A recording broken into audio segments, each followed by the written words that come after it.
వాక్యంలోనికి వెళ్దాం. 2వ రాజుల గ్రంథము 2వ అధ్యాయము 2వ వాక్యాన్ని మనం చూద్దాం. చూడండి. ఎలీషా, యెహోవా జీవము తోడు, నీ జీవము తోడు, నేను నిన్ను విడువనని చెప్పగా వారిద్దరును బేతేలునకు ప్రయాణము చేసిరి. ఈ సందర్భం మనకి ఎక్కడ కనిపిస్తుంది, ఎవరి మధ్యలో జరిగింది అనేది మనం మాట్లాడుకుంటే ఏలియా ఎలీషా మధ్యలో జరిగిన సందర్భం ఇది. ఏలియా మరి మంచి ప్రవక్త, దేవుని చేతిలో బహుబలంగా వాడబడిన ప్రవక్త. మనందరికీ తెలుసు, ఏలియా ప్రార్థన చేయగా వర్షం ఆగిపోయింది, అదే మరలా ప్రార్థన చేయగా వర్షం కురిసింది అనే మాట మనము అనేక మార్లు విన్నాం, చదివాం కూడా. ఏలియా ఎంతటి మంచి ప్రవక్త అనంటే దేవుని చేతిలో బహుబలంగా వాడబడిన అటువంటి మంచి ప్రవక్త. ఈ ఏలియా దగ్గర ఎలీషా అని ఒక శిష్యుడు ఉన్నాడు. ఏలియా దగ్గర అనేక మంది శిష్యులు ఉన్నారు, కానీ అనేక మందిలో ప్రధానమైన వాడు ఎలీషా. అయితే ఏలియా దేవుని చేతిలో వాడబడి సేవ చేసి మరి ఇక బాగా ముసలుడైపోయి దేవుని దగ్గరికి వెళ్ళిపోయే సమయము దగ్గర పడింది. అంటే మంచాన పట్టేసి కాదు, ఏమండి, పెద్ద వయసు అయిపోయింది. అయితే ఏలియా ఇక దేవుని దగ్గరికి అగ్ని రథాల మీద వెళ్ళిపోయే సమయము ఆసన్నమైంది. ఏలియా ఎలా వెళ్ళాడు అనేది మన అందరికీ తెలుసు. అగ్ని రథాలు వచ్చాయి దేవుని దగ్గర నుండి. అంత దూరంలో మరి ఆగినప్పుడు ఈ భూమి మీద ఉన్న ఏలియా దగ్గరికి సుడిగాలి వచ్చి ఆ సుడిగాలి ఏలియాని తీసుకుని వెళ్ళి మరి అగ్ని రథాల్లో కూర్చోబెట్టినప్పుడు ఆ అగ్ని రథాలు దేవుని దగ్గరికి ఏలియాని తీసుకెళ్ళిపోయాయి అనే సంగతి మనకి తెలుసు. అయితే అలాగున దేవుని దగ్గరికి వెళ్ళిపోయే సమయము దగ్గర పడింది, ఆసన్నమైంది. ఇక ఆ రోజే ఏమంటే వచ్చేసింది. ఇక ఆఖరి రోజు, ఏలియా దేవుని దగ్గరికి వెళ్ళిపోయే ఆఖరి దినము, ఆఖరి రోజు. అయితే సరిగ్గా ఏలియా దగ్గర ఎలీషా ఉన్నాడు. ఏలియా అంటా ఉన్నాడు, యెహోవా దేవుడు నిన్ను బేతేలునకు వెళ్ళమన్నాడు, నువ్వు ఇక్కడ ఆగిపో ఎలీషా, నేను వెళ్తాను అక్కడికి అని అన్నాడు. అప్పుడు పలుకుతున్న మాట ఇది. ఎలీషా ఏమని? యెహోవా జీవము తోడు, నీ జీవము తోడు, నేను నిన్ను విడువనని చెప్పగా. అప్పుడు ఎలీషా చెప్పిన మాటను బట్టి ఏలియా ఎలీషా ఇద్దరూ కలిసి ఎక్కడికి వెళ్ళారట? బేతేలునకు ప్రయాణము చేసిరి. ఈ మాటను బట్టి మనం గ్రహించినట్లయితే ఎలీషా ఏమంటే ఆగిపో అన్నప్పటికీ ఆగకుండా ప్రయాణమై ముందుకెళ్ళాడు. ఇంకా కాస్త ముందుకెళ్ళిన తర్వాత బేతేలు వెళ్ళారు. బేతేలు వెళ్ళిన తర్వాత ఏలియా మరలా చెప్పాడు. అదే అధ్యాయంలో మనకు కనిపిస్తుంది 4వ వాక్యంలో, ఇక్కడ నుండి నన్ను ఎరుకో వెళ్ళమంటున్నాడు దేవుడు, నువ్వు ఇక్కడ ఆగిపో ఎలీషా అని అన్నాడు. అక్కడ కూడా ఎలీషా, అయ్యా నేను ఆగను, మీతో పాటే వస్తాను అని అన్నాడు. మరలా కాస్త దూరం వెళ్ళిన తర్వాత, అంటే ఎరుకో చేరుకున్న తర్వాత మరలా ఏలియా అంటాడు కదా, ఇదిగో ఇక్కడ నుండి యొర్దాను వెళ్ళమంటున్నాడు, యొర్దాను వెళ్తాను, నువ్వు ఇక్కడ ఆగిపో ఎరుకోలో అని అన్నాడు ఏలియా. అయినప్పటికీ కూడా ఎలీషా అంటాడు కదా, లేదయ్యా నేను మీతో పాటే వస్తాను అని అన్నాడు. అక్కడ ఉన్న 50 మంది ప్రవక్తలు ఎలీషాతో మాట్లాడారు. ఇదిగో ఈరోజు ఏలియా దేవుని దగ్గరికి వెళ్ళిపోతాడన్న సంగతి నీకు తెలుసా అని అన్నాడు. నాకు తెలుసు, మీరు ఊరుకోండి అనేసి ఏలియా వెళ్తూ ఉంటే వెనకాల బయలుదేరి వెళ్ళిపోతూ ఉన్నాడు. యొర్దాను నది వచ్చింది. ఆ ఏటుకొట్టి ఎక్కి క్రిందకి దిగి ఆ నది దగ్గరికి వెళ్ళారు. ఏలియా ముందర వెళ్తూ ఉన్నాడు, ఎలీషా వెనకాల వెళ్తూ ఉన్నాడు. 50 మంది ప్రవక్తలు ఆ ఏటుగొట్టు మీద ఆగిపోయారు, ఆ గట్టు మీద ఆగిపోయారు. కానీ ఎలీషా దిగి ఏలియాతో పాటు వెళ్తూ ఉన్నాడు. సరిగ్గా నది అడ్డంగా వచ్చింది.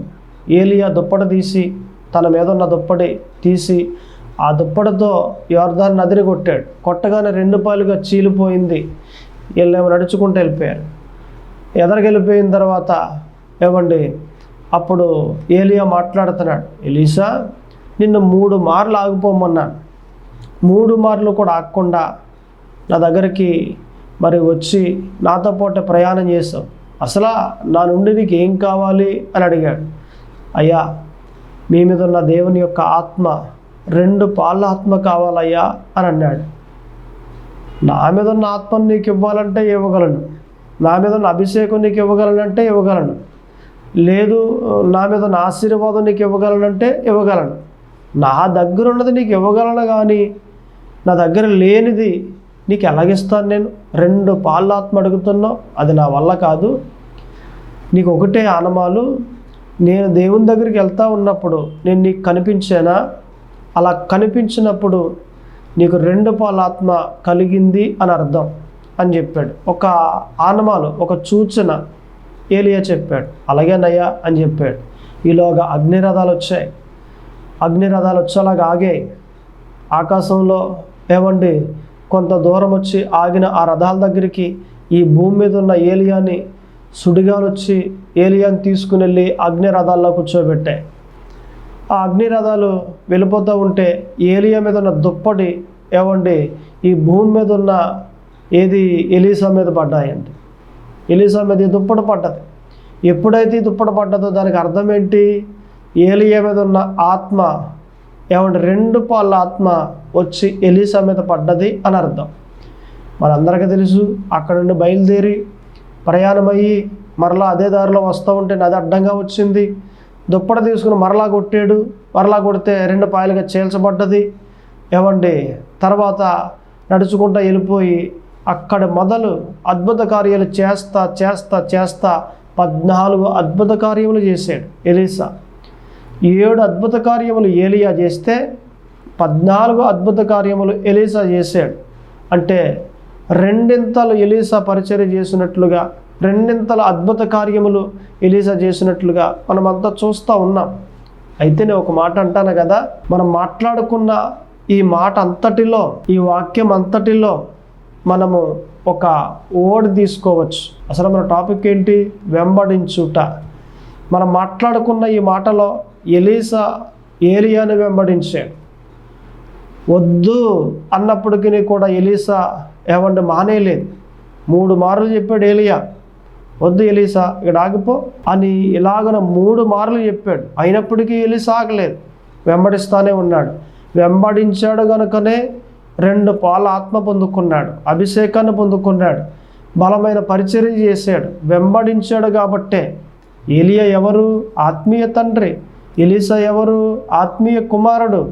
ఆత్మీయ తండ్రిని ఆత్మీయ కుమారుడు ఏమండి వెంబడిస్తానే ఉన్నాడు, కానీ ఆగిపోలేదు. నేను అంటాను, 50 మంది ప్రవక్తలు ఏమండి వాళ్ళంతా ఏడుగట్టు మీద ఆగిపోయారు, కానీ ఏలియాని వెంబడించారా? లేదు. వాళ్ళకు కూడా తెలుసు కదా ఏలియా దేవుని దగ్గరికి ఈరోజు వెళ్ళిపోతాడని. మరి ఎందుకని వెంబడించలేదు? వాళ్ళ ప్రేమ అక్కడ దాకే ఉండిపోయింది. వాళ్ళ భారం అక్కడ దాకే ఏమండి వచ్చి ఆగిపోయింది. అక్కడి నుండి యోర్దాను నది దిగి వచ్చేంత ప్రేమ కానీ అటువంటి భారం కానీ వారికి లేదు. ఎలీసా అలా కాదు, నేను దేవుని పరిచర్య చేయాలి, నాకు 2 పాళ్ళ ఆత్మ కావాలి, యెహోవా అభిషేకం, బలమైన అభిషేకం నాకు కావాలి అంటూ ప్రయాణం చేసి ఆత్మీయ తండ్రిని వెంబడించి వెంబడించి వెంబడించి ఆఖరికి ఆ అభిషేకాన్ని 2 పాళ్ళు ఆత్మను ఎలీసా పొందుకున్నట్లు మనం ఇక్కడ చూస్తూ ఉన్నాం. ఈరోజు నేను చెప్పే మాట ఒకటే, నీ ఆత్మీయ తండ్రిని నీవు వెంబడిస్తున్నావా? ఎలీసా ఎలాగైతే వెంబడించాడో నీ ఆత్మీయ తండ్రిని అలాగను వెంబడించాలి. ఎన్ని కష్టాలు వచ్చినా, ఎన్ని నష్టాలు వచ్చినా, ఎంత అవమానం వచ్చినా నీవు మట్టుకి వెంబడిస్తానే ఉండాలి. నీ ఆత్మీయ తండ్రిని ఎంతగా వెంబడించాలి అంటే అవసరమైతే ప్రాణాలు పోతున్నప్పటికీ నువ్వు వదలకూడదు, ముందుకే సాగాలి. అంత మట్టుకు నువ్వు ప్రయాణం చేయగలిగితే నిశ్చయముగా దేవుడు నేను జ్ఞాపకం చేసుకుంటాడు. నీకు కావలసిన ఆత్మను, నీకు కావలసిన ఈవులను, నీకు కావలసిన అభిషేకాన్ని దేవుడు నీకు ఇచ్చి ఒక ఉన్నతమైన పరిచర్య నీ ద్వారా జరిగింపజేస్తాడు ఆయన. అలా చేయగలడు దేవుడు.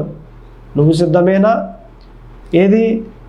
1 నెల వస్తావు, 1 నెల రావు, 1 వారం వస్తావు, 1 వారం రావు. ఆత్మీయ తండ్రి అని పేరుకి చెబుతావు అంతేగాని చిన్న కష్టం వచ్చిందా ఆగిపోతావు. ఏంటిది? ఆత్మీయ తండ్రిని వెంబడించే రీతి ఇదేనా? నీ ఆత్మీయ తండ్రి నీకు ఏం బోధిస్తూ ఉన్నాడు? అలా నడుస్తూ ఉన్నావా? నీ ఆత్మీయ తండ్రి ఎటువంటి ప్రవర్తన కలిగి ఉన్నాడు? అలా నీవు ప్రవర్తన కలిగి ఉన్నావా? నీ ఆత్మీయ తండ్రి ఎటువంటి విశ్వాసం కలిగి ఉన్నాడు? నువ్వు అలాగున్నావా? అటువంటి విశ్వాసం కలిగి నీ ఆత్మీయ తండ్రి ఎటువంటి ప్రేమ కలిగి ఉన్నాడు, అటువంటి ప్రేమ నీలో ఉందా? నువ్వు ఎలాగున్నావు? ఆత్మీయ కుమారుడు స్థానంలో నీవు ఉన్నావు కదా, ఎలీసా స్థానంలో నీవు ఉన్నావు కదా. నీ ఆత్మీయ తండ్రి అయిన ఏలియా, నీ ఆత్మీయ తండ్రి అయిన ఏలియా ఆ స్థానంలో నీ ఆత్మీయ తండ్రి ఉన్నారు కదా. మరి నీ ఆత్మీయ తండ్రి వెంబడించేటప్పుడు ఎందుకని నువ్వు వెనకెనక్కి ఆగుతూ ఉంటావు? దేవుడు పరీక్షిస్తూ ఉన్నాడు నిన్ను. ఈ టైంలో ఆగడానికి వీల్లేదు, సాగాలి. నువ్వు సాగితేనే నీ జీవితం ఒక కొలువుకు వస్తుంది. నువ్వు సాగితేనే ముందుకి ఒక మంచి ఈవును పొందుకొని దేవుని చేతిలో బహుబలంగా వాడబడగలుగుతావు. అంతేగాని లేదండి నేను ఇలాగే ఉంటానండి అంటే అది సరైన జీవితము కాదు. తెగింపు లేకపోతే నువ్వేమీ సాధించలే. నారుడుగా ఉండి చూద్దాంలే, చేద్దాంలే, వెళ్దాంలే, ఇద్దాంలే, ఈ రకంగా కానీ ఉంటే నువ్వు ఏది సాధించలేవు. తెగింపు ఉండాలి నీలో, పట్టుదల ఉండాలి నీలో. నువ్వు మాట్లాడే మాటల్లో కానివ్వండి, లేదా నువ్వు చేస్తున్న పరిచయంలో కానివ్వు, ఏదైనా కానీ పట్టుదల కలిగి తెగింపు కలిగి ముందుకు అడుగులేసే విధంగా ఉండాలి. ఒకసారి నష్టం వస్తూ ఉంటుంది, వదిలేయ్.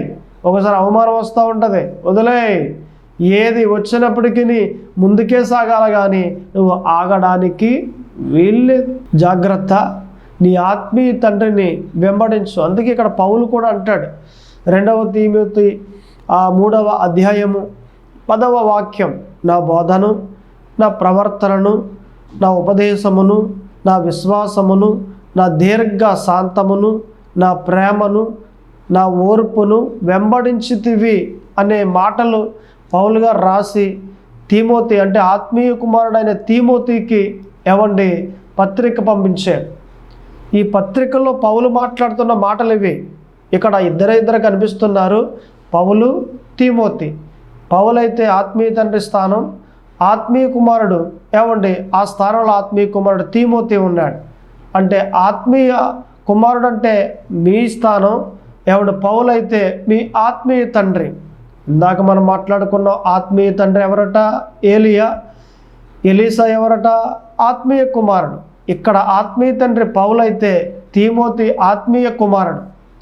ఇప్పుడు మనం మాట్లాడుకుంటే పౌలు మాట్లాడుతున్నాడు ఎవరితో? ఆత్మీయ కుమారుడైన తిమోతితో. ఏమని మాట్లాడుతున్నాడట? నా బోధను, నా ప్రవర్తనను, నా ఉపదేశమును, నా విశ్వాసమును, నా దీర్ఘశాంతమును, నా ప్రేమను, నా ఓర్పును నీవు వెంబడించితివి. అంటే తిమోతి పౌల్లో ఉన్న ప్రేమ చూసి వదిలేయలేదు, వెంబడించాడు. ఈ తిమోతి పౌల్లో ఉన్న బోధను వెంబడించాడు. పౌల్లో ఉన్న ప్రవర్తన చూసి వదిలేయలేదు, వెంబడించాడు. పౌలు ఏ ప్రవర్తన కలిగి ఉన్నాడో తిమోతి కూడా అదే ప్రవర్తన కలిగి ఉన్నాడు. పౌలు ఎటువంటి దీర్ఘశాంతం కలిగి ఉన్నాడో తిమోతి కూడా అటువంటి దీర్ఘశాంతం కలిగి ఉన్నాడు. పౌలు ఎటువంటి ఓర్పు కలిగి ఉన్నాడో తిమోతి కూడా అటువంటి ఓర్పు కలిగి ఉన్నాడు. మీరు కలిగి ఉన్నారా? ఏదైనా ఒక శ్రమ వచ్చినప్పుడు ఓర్చుకుంటూ ఉన్నారా? సహించుకుంటూ ఉన్నారా? భరించుకుంటూ ఉన్నారా? ఓర్చుకోవాలి. ఓర్చుకుంటేనే ముందుకు సాగగలుగుతాం. ఓర్చుకోకపోతే లేదు కదా.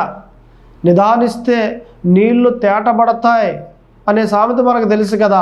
నిదానించాలి, ఓర్చుకోవాలి. ఏంటి ఇలా జరిగిందేంటి అని నిదానించి ఓర్చుకుని ముందుకు సాగితే మన జీవితం బాగుంటుంది. కానీ ఓర్చుకోకుండా, ఓర్మి లేకుండా, నిదానించకుండా అట్టే ఆగిపోతే మన జీవితం బాగుంటుందంటారా?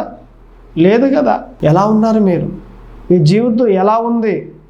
ఎలా నడుస్తూ ఉన్నారు మీరు? కాబట్టి పౌలు చెప్పినట్లుగా తిమోతి అలా నడిచాడు. తిమోతి నడిచినట్లుగా మనము కూడా అలాగున నడవాలి. నడిస్తేనే మన జీవితాలకి వెలుగు కలుగుద్ది.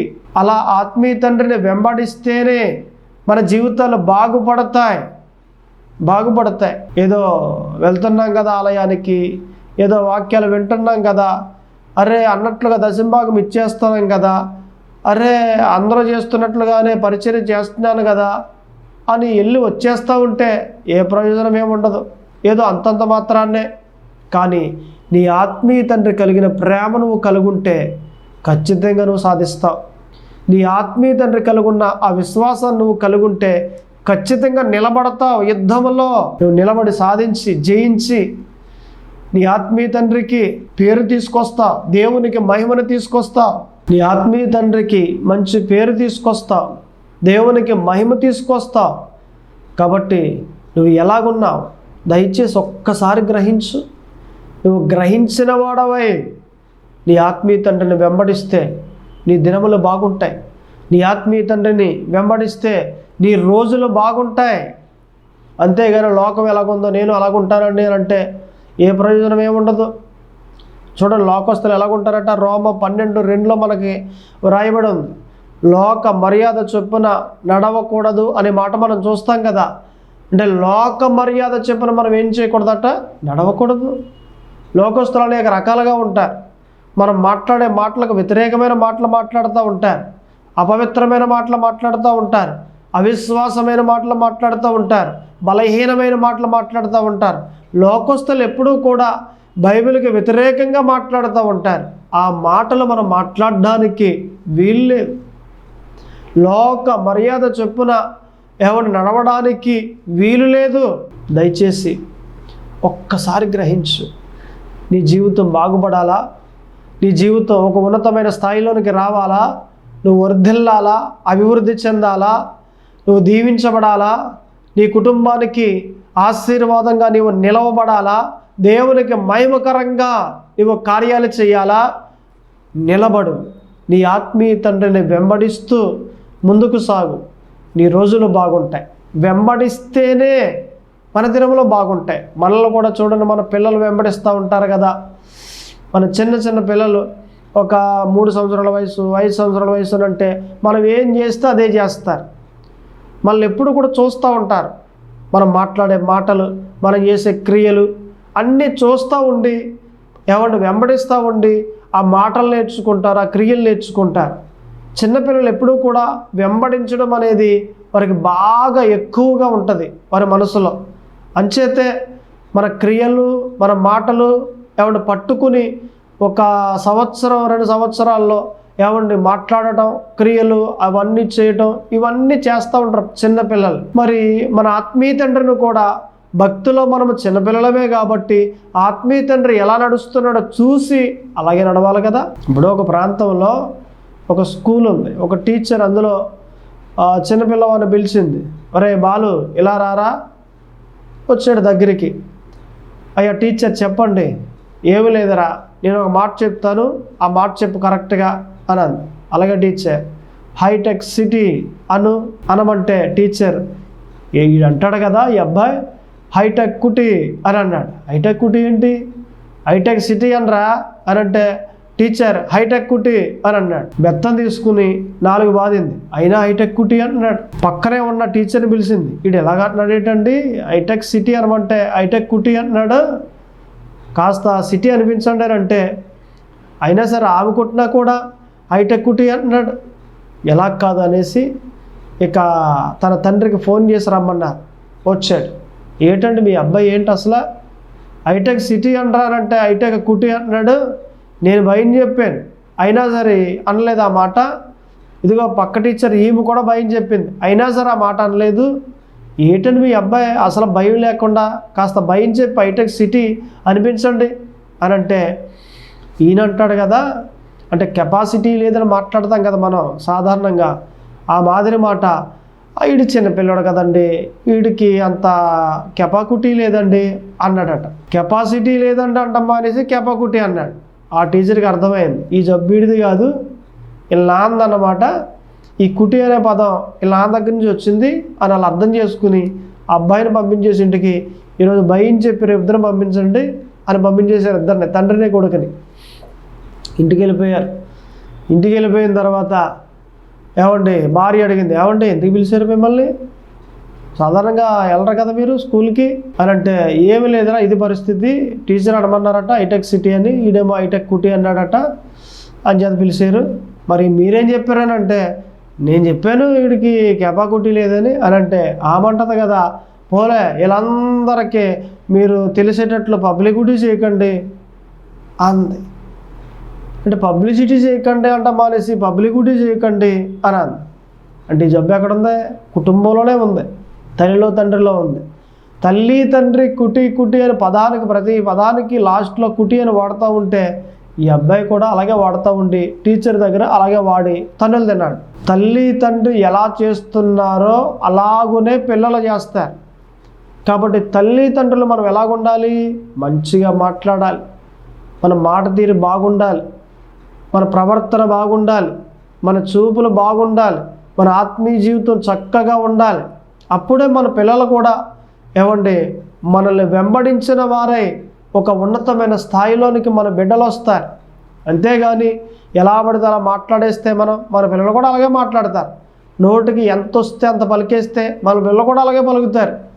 మన ప్రవర్తన బాగోకపోతే వాళ్ళ ప్రవర్తన కూడా బాగోదు. మనం కూడా పాపాలు చేసుకుంటూ అలా పోతూ ఉంటే లోకం మాదిరి మన పిల్లలు కూడా పాపాలు చేసుకుంటూ పోతారు. అందుకే మనము కరెక్ట్గా ఉంటే మన పిల్లలు కరెక్ట్గా ఉంటారు. మనం మారితేనే మన జీవితాలు మార్చబడతాయి. మనం మారకపోతే మన జీవితాలు మార్చబడవు. వెంబడించుట అనేది ఈరోజు మనం నేర్చుకోవాలి. ఆత్మీయ తండ్రిని చూసి మనం వెంబడించాలి. ఆయనలో ఉన్న విశ్వాసాన్ని చూసి వెంబడించాలి. ఆయనలో ఉన్న ప్రేమను చూసి వెంబడించాలి. ఆయనలో ఉన్న ఓర్పును చూసి వెంబడించాలి. ఇలాగున ఆయనలో ఏమైతే ఉన్నాయో వాటిని చూసిన వారై వెంబడించే వారై మనం ఉంటే నిశ్చయముగా దీవించబడతాం. మన దేవుడు వదిలేసే దేవుడు కాదు, పట్టించుకునే దేవుడు, నిలబెట్టే దేవుడు, పడగొట్టేసే దేవుడు కాదు. దేవుడు ఎవరిని పాడు చేయడు. ఆయన చాలామంది అంటారు కదా, నా జీవితాన్ని పాడు చేసేసాడండి దేవుడు, నాశనం చేసేసాడండి, నాకు అన్యాయం చేసేసాడండి, నేను ఎంత బాగా భక్తి చేశాను, ఎంత మంచిగా భక్తి చేశాను, దేవుడే నాకు న్యాయం చేయలేదు, ఆయన అన్యాయస్తుడు, న్యాయవంతుడు కాడు అని చెప్తారు చాలామంది. అబద్ధమది. ఆ మాట అస్సలు నమ్మడానికి వీలే లేదు. ఎందుకని? దేవుడు అన్యాయం చేస్తాడా? అన్యాయస్తుడా? దేవుల్లో అన్యాయం ఉంటుందా? ఈ మాట అసలు ఏమైనా బాగుందా? అన్యాయమే చేస్తే ఆయన దేవుడు ఎందుకు అవుతాడు? కాదు కదా. పాపం చేసేవాడు దేవుడు అవుతాడా? క్రమాన తప్పేవాడు దేవుడు అవుతాడా? అన్యాయం చేసేవాడు దేవుడు అవుతాడా? అబద్ధం ఆడేవాడు దేవుడు అవుతాడా? అవడు. ఆయన దేవుడు అన్నప్పుడే ఆయనలో పాపము లేదు అని మనం నమ్మాలి. ఆయనలో అన్యాయం లేదు అని నమ్మాలి మనం. 100 అయినా 106 అయినా ఆయనలో పాపం లేదు, ఉండదు. ఎప్పుడు తప్పు చేయలేదు దేవుడు, ఎప్పుడు తప్పు చేయడు. తప్పు చేయడానికి ఆయన నరుడు కాడు. మరి ఎలాగండి? తప్పేమన్నా జరిగిందంటే మన దగ్గర వెతుక్కుంటే దొరుకుద్ది, మన దగ్గర ఉంటుంది. దేవుని దగ్గర వెతకూడదు. దేవుడు ఎలా చేసేటట్టు, ఎందుకు చేసాడు, దేవుని దగ్గర వెతికేమనుకో ఆయన దగ్గర దొరకదు. తప్పు మన దగ్గర దొరుకుద్ది. వెతుక్కుంటే వెతుకు మన దగ్గర. ఎందుకు జరిగింది ఇలాగా, నేను ఎక్కడ తప్పు చేశాను, నేను ఎక్కడ తప్పిపోయాను, నేను ఏమన్నా నా మాటలు తేడాగా మాట్లాడేనా, ఏమన్నా నా క్రియలు తేడాగా చేసేనా, నా పనుల్లో ఎక్కడ తేడా వచ్చింది, ఇటువంటి ఏది అపరింద నా మీదకి వచ్చేసింది, ఇటువంటి శ్రమ నా మీదకి వచ్చేసింది, నేను ఎక్కడ తేడాగా నడుచుకున్నాను అని నీ దగ్గర వెతుక్కుంటే నీ తప్పేంటో నీకు దొరుకుద్ది. దేవుడు నీకు తెలియజేస్తాడు. దాన్ని ఒప్పుకొని ముందుకు సాగిపోతే నీ దినములు బాగుంటాయి. అంతేగాని దేవుడు చేశాడు, దేవుడే నన్ను పాడు చేశాడు అన్నావంటే అది అబద్ధం. అది ఒకవేళ వాక్యం తెలియకపోతేనే నువ్వు అలా మాట్లాడతావు, వాక్యం తెలిస్తే అలా మాట్లాడవు. దేవుడండి ఆయన ఎక్కడ ఒక అబద్ధం ఆడినట్లుగా దాఖలాలు లేవు. దేవుడు ఎక్కడ నీతి తప్పినట్లు, న్యాయం తప్పినట్లు, పవిత్రత తప్పినట్లు, ఆయన పాపం చేసినట్లు ఎక్కడ దాఖలాలు లేవు. బైబిల్లో ఎక్కడ చూడండి దేవుడు తప్పు చేసాడు మరలా సరి చేసుకున్నాడు అనే దాఖలా మనకు ఎక్కడా కనిపించదు. తప్పైపోయింది నేను సరి చేసుకున్నానులే అని అంటే ఆయన దేవుడా? పొర్రపాటున తప్పు చేయటం మన వంతది, మనం చేస్తాం. పొర్రపాటున చేసేది, అరే తప్పు అయిపోయింది సర్లే నేను మళ్ళీ సరి చేసుకుంటాను, ఇది మన వంతు, ఇది మనం అంటాం ఎలాగా. కానీ దేవుడు ఎందుకంటాడు? పొర్రపాటున తప్పు చేయడానికి ఆయన ఏమైనా మనిషా? ఆయన దేవుడు. కాబట్టి ఆయన మీద ఏది మోపొద్దు, మన మీద మోపుకుందాం. ఎక్కడైనా తప్పు జరిగిందంటే ఏమండి మన దగ్గర వెతుక్కుందాం, ఖచ్చితంగా మన దగ్గర దొరుకుద్ది. కాబట్టి వెంబడించే వారిగా, దేవుని వెంబడించే వారిగా, ఆత్మీయ తండ్రిని వెంబడించే వారిగా మనం ఉన్నాము అంటే ఖచ్చితంగా మనము ఒక ఉన్నతమైన స్థాయిలోనికి వస్తాం. మనం ఇంకా చూస్తే 2వ సమూయేలు గ్రంథములో 15వ అధ్యాయము 18-19 వాక్యాల్లో మనకు కనిపిస్తుంది. ఇత్తాయి అనేవాడు దావీదుని వెంబడించాడు. ఎంతగా వెంబడించాడనంటే దావీదు శ్రమలలో ఉండగా ఇత్తాయి వెంబడించాడు. ఇత్తాయి ఎవరు? ఫిలిస్తీయుల్లో ఒకడు. ఇజ్రాయేలీయులకు శత్రువులు ఎవరు అంటే ఫిలిస్తీయులు. అనేక దేశాల వారు ఉన్నారు కానీ ఏమండి అందరిలో ఈ ఫిలిస్తీయులు ఇజ్రాయేలీయులకు మహాశత్రువులుగా ఉండేవారు. కానీ ఆ శత్రువుల్లో నుండి ఇత్తాయి ఏమండి 600 మందిని తీసుకుని దావీదుని వెంబడించడం మొదలుపెట్టాడు. దావీదు అంటాడు, నేను సింహాసనం కిందకి దిగిపోయి అరణ్యంలోకి వెళ్ళిపోతున్నాను. నేను చెట్ల క్రింద ఏది అక్కడ ఇక్కడ డేరాలు వేసుకుని పడుకుంటాను. ఒక పూట ఉంటుంది, ఒక పూట ఉండదు. ఏదో నా జీవితం ఇలా వెళ్ళిపోతూ ఉంది కదా, నువ్వేంటి నన్ను వెంబడిస్తూ ఉన్నావు? ఇత్తాయి వెళ్ళిపో, దేశంలో చక్కగా ఉండు. నా కొడుకే రాజు అబ్జాలోము, అక్కడికి వెళ్ళిపోయి నా కొడుకు దగ్గర అక్కడే ఉండు అని అన్నాడు. అయ్యా లేదయ్యా, మీరు రాజు కాకపోయినా అధికారం దిగి అడవిలోకి వెళ్ళిపోతున్నా నేను మిమ్మల్ని వెంబడిస్తానయ్యా అని చెప్పాడు. అప్పుడు దావీదు రానిచ్చాడు. తర్వాత కొన్నాళ్లకు ఈ ఇత్తాయిని అధికారిని చేశాడు. ఎందుకంటే దావీదు రాజు అయిన తర్వాత ఏమంటే ఒక ఉన్నతమైన అధికారం ఇత్తాయికి ఇచ్చాడు. నేను అంటాను, ఈ ఇత్తాయి దావీదుని ఎప్పుడు వెంబడించాడట? శ్రమలలో. నిజమైన స్నేహితులు, నిజమైన ఆత్మీయ బిడ్డలు ఎప్పుడు వెంబడిస్తారు అనంటే శ్రమలలో. సంతోషంగా ఉన్నప్పుడే కాదు, బాధల్లో కూడా వెంబడించాలి. ఆత్మీయ తండ్రి సంతోషంగా ఉన్నప్పుడు వెంబడించి ఆత్మీయ తండ్రికి బాధలు వచ్చేసాయని మీరు వదిలేసారనుకోండి, నిజమైన ఆత్మీయ బిడ్డల మీరు కారు. సంతోషంలో ఉన్నప్పుడు చాలామంది వస్తారండి, కానీ బాధల్లో ఉన్నప్పుడు కూడా మనం వెంబడించే వారిగా ఉండాలి. అది దేవుని ప్రేమ. ఈ ఇత్తాయి అలాగే చేశాడు. రాజుగా ఉన్నప్పుడు దావీదు రాలేదు. రాజుగా దిగిపోయి అరణ్యంలోనికి పారిపోతూ ఉన్నప్పుడు ఇత్తాయి వెంబడించాడు. ఇత్తాయి ఒకడే కాదు, ఇత్తాయితో పాటు 600 మంది ఉన్నారు. 600 మంది. ఇంకా దావీదు మంత్రులు, ఇంకా భార్యలు, పిల్లలు, ఇంకా చాలామంది ఉన్నారు. వీళ్ళంతా కలిసి అడవిలోకి వెళ్ళిపోయారు. కొన్నాళ్ళ పాటు అడవిలో జీవించి తర్వాత మరలా అబ్జాలోము చనిపోయిన తర్వాత దావీదు మరలా దేశంలోకి వచ్చి రాజు అయ్యాడు. కాబట్టి నేను అంటాను కదా, దయచేసి వెంబడించే ఏవండి మరి ఎలా వెంబడించాలి, ఈ రీతి ఎలా వెంబడించాలి అంటే ఒకటే, శ్రమలలో ఉండగా మనం వెంబడించాలి, మానేయకూడదు. ఆత్మీయ తండ్రిని, మీ ఆత్మీయ తండ్రిని వెంబడిస్తూ ఉండండి. ఏలియాని ఎలీసా ఎలా వెంబడించాడు, తీమోతి పౌలు ఎలాగన వెంబడించాడు, అలాగున మీ ఆత్మీయ తండ్రిని మీరు వెంబడించాలని ఈరోజు పరిశుద్ధాత్మ దేవుడు కోరుతూ ఉన్నారు.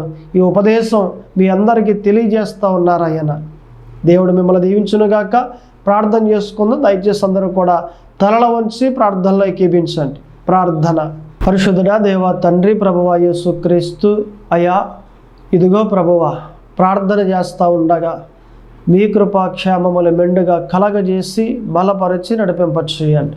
మీ దీవెన ఆశీర్వాదములు మెండుగా కలగజేసి ఇదిగో ఆత్మీయ తండ్రిని మేమంతా వెంబడించేవారుగా, శ్రమలలో వెంబడించేవారుగా ఉండేటట్లు అటువంటి అభిషేకాన్ని, అటువంటి ఆత్మను, అటువంటి మంచి మనస్సును మా అందరికీ దయచేయమని ప్రార్థిస్తూ ఉన్నాం. ఈ కొద్ది ప్రార్థన ఆలకింపచేయమని యేసు క్రీస్తు నామమున అడుగుచున్నాము తండ్రి. ఆమేన్.